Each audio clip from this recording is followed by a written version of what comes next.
What's up, Diablo 4 Rogue? So, in Season 5, is Twisting Blades back? And the answer is absolutely, and it is a pure Twisting Blades build. You do not have to play some sort of combo points or Poison Imbue, which is a huge relief because I really like the just pure Twisting Blades build, and we are going to be getting a buff for specifically the blades themselves in terms of damage, but every single build will get massive buffs due to the Umbra. So let's go over the brand new changes first, then we're going to go ahead and go over the build. So for starters, there are a few new changes. One of them, the return damage on the Twisting Blades is getting increased, and it was already actually getting a buff. Now, even though it's only a 5% buff, remember, these blades will be spinning around multiple times, and because you get any increase on Rogue in Season 5, it's going to be way more, because you essentially get this damage more times. You essentially get your damage on two different totems that have a value of 60%, but since the totem damage can activate off the other totem damage, well, any small increase gets more and more. Now, there was also another change that really doesn't matter, but I'm going to mention it just in case that they happen to do something with it. And it was really weird that, like, we had certain skills like the barrage or the rapid fire, they got an additional arrow, which would be like double the damage. But Twisting Blades, the return time would get reduced. So I'm not really sure, what their design philosophy was with this, because you're still getting the same amount of damage, while other things got like an increase in size. Would have been cool to see maybe Twisting Blades gets to have the spin activate more times. That would have been an easy, buff. But for the most part, I wouldn't really worry about this unless they do another buff. Right now, we're still not going to be running the Twisting Blades in the tempering. So there's a few other buffs here as well. So one thing that is really good with specifically Twisting Blades is you have 100% chance on every single Twisting Blades to actually get that daze, which is great. So Trick Attacks is an insane thing in Season 5, and I didn't have 39 points into it, by the way, in gameplay. I'm just showing you guys what the potential can be with this, but even at like 7 ranks, this thing goes crazy for damage. So how it works is when you daze or stun an enemy, it's going to increase your crit strike chance and your critical strike damage. Now, realistically, you can get this up pretty high, though. I mean, if you just get it on a couple, maybe you can get 20% extra crit and a pretty decent amount, 70 to maybe 100 crit strike damage, which is very massive still, and this is an X, so it is still pretty good. I'm not sure the exact number I had in my gameplay. We probably were at 7 to maybe 10. I didn't have, again, perfect master working and stuff. It was on the PTR, but basically this is a huge buff because other abilities, they don't have 100% chance to stun in a lot of different builds. You can maybe apply a slow or something like that, but daze and stun are a little bit more difficult. But again, with Twisting Blades, you have a modifier that just gives it to you. Also, just like with the Flurry build, there is damage per Dark Shroud. This is pretty big. And then you run the brand new buffed up momentum, and more resource equals more damage. And then on top of that, every single rogue build will be running this. And this is where the Twisting Blades gets a huge buff, because you get all these things spinning around, activating all these conditions, and it's great. So yeah, every single rogue build will be running this going into Season 5. So keep in mind, everything that I'm showing you guys is PTR it's subject to change, but for the most part, I don't see Twisting Blades getting any nerfs here, as I had a lot of people ask, is Flurry better or is Twisting Blades better for Season 5? I will say objectively the Flurry is better because, one, you can teleport with it if you want to go for it. Two, you have a good source of vulnerability with specifically Flurry. And on top of that, Flurry ignores Waller, the suppressor, as well as Wind Wall, where the blades, when they spin around, there is kind of sometimes things where they just don't activate correctly, or they're going to be significantly slower. So that build, I will say, is better. So if you are interested in the top tier melee rogue build that's not on Dariel's, because that's kind of a special thing, check out my Flurry build that I will link down below. But I want to go ahead and start off with just full disclosures here. I would say Flurry is the better melee rogue build. It's just objectively faster. But if you are a fan of Twisting Blades, like myself, it was one of my favorite and first builds in Diablo 4, and it was really powerful. So it is definitely back, and you can play it without combo points and, of course, like I mentioned before, the Imbue. So for starters, we're going to be running a lot of subterfuge skills, so let's go ahead and go over the skills and how we use them, now that we went over kind of the newer updates. So Smoke Grenade is excellent, we're going to activate this. A lot of subterfuge skills are literally just used to activate our bonuses with getting those totems placed with the Umbra Crux. So Smoke Grenade, activate it when you see elite packs, you get some more damage, and on top of that, you get the little totem. Then Twisting Blades is our main source of damage. So throw this into elite packs, then spam Twisting Blades until things go bye-bye. Then we have Dark Shroud. You are utilizing this specifically once you see elite packs again, another totem.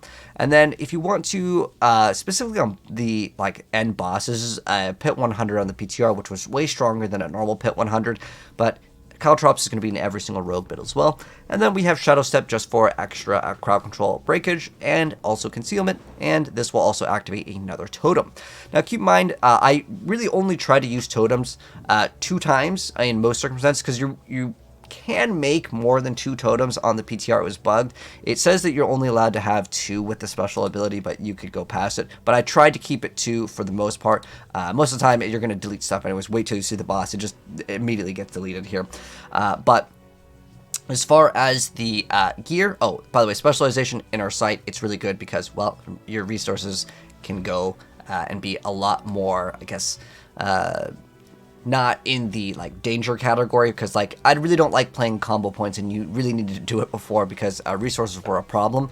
But Intersight really helps out with that. Plus, we do utilize it on the newer upgrade that you can get with specifically having Intersight up, which we'll talk about. So for starters, we have the Crown of Lucian. It's going to be in every single build.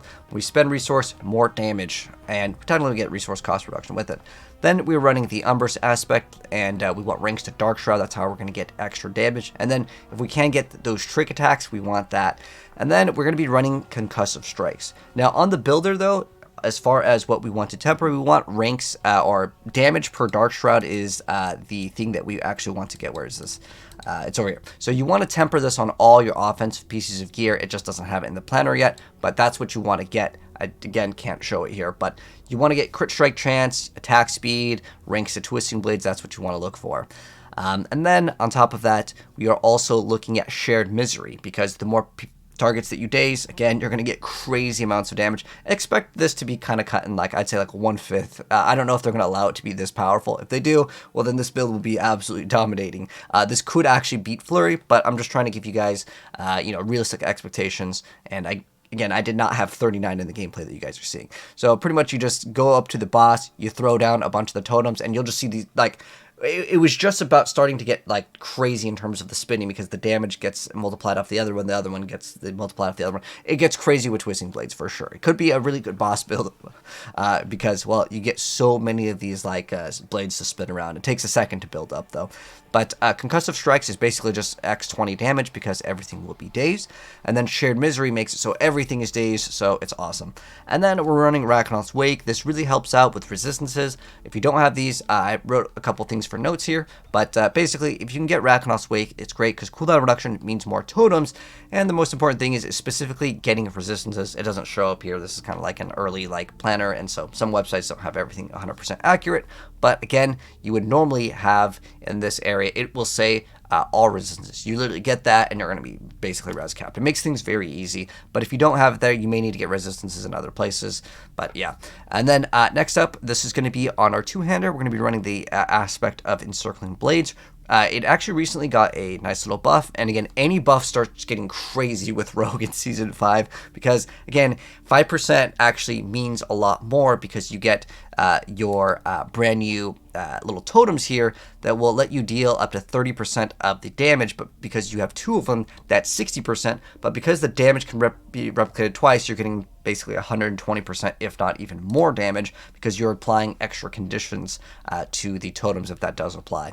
But yeah, really good stuff with this. And don't get the Twisting Blades temper though, that is bad. Then we have the Lockhorn's Talisman. Any build that can crit, yeah, you're going to have to run this in the next season. Then we're running Ringless Starless Skies. Pretty much the only uber unique everyone's going to be running in Season 5 because it works so well with Crown of Lucian. Then we have a Curse Touch. We need some sort of source of vulnerability. You could also get it on a Lecky hit, but pretty much that's what you're looking for.